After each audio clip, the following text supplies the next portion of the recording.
Now, there were the smallest of gains for oil across the board today, despite a historic deal by OPEC and its allies to cut output.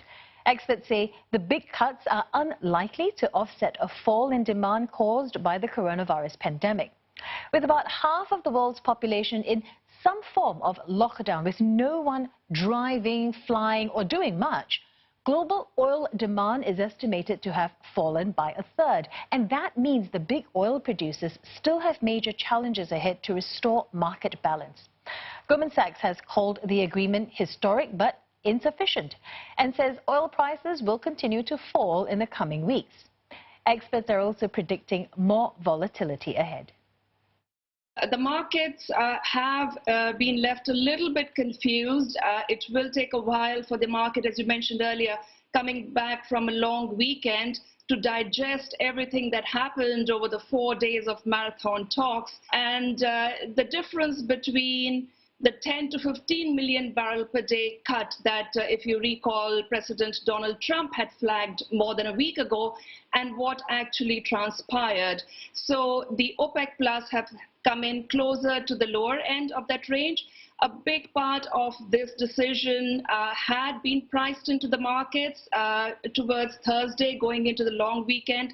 So not surprising that we're seeing a fair amount of volatility this morning. We might see continuing volatility because what we know so far is only the decision. I think the market will now be watching to see exactly how well they comply with this decision. An unprecedented magnitude of cut. It's not going to be easy for all the producers to exactly comply with it. The OPEC agreement came after 4 days of marathon talks. Now, it's the single largest oil output cut in history.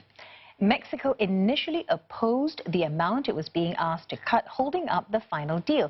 But U.S. President Donald Trump intervened to settle the dispute.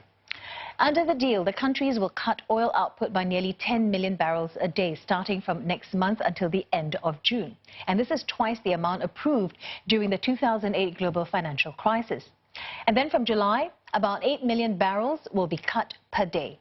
Thereafter, until April 2022, almost 6 million barrels a day.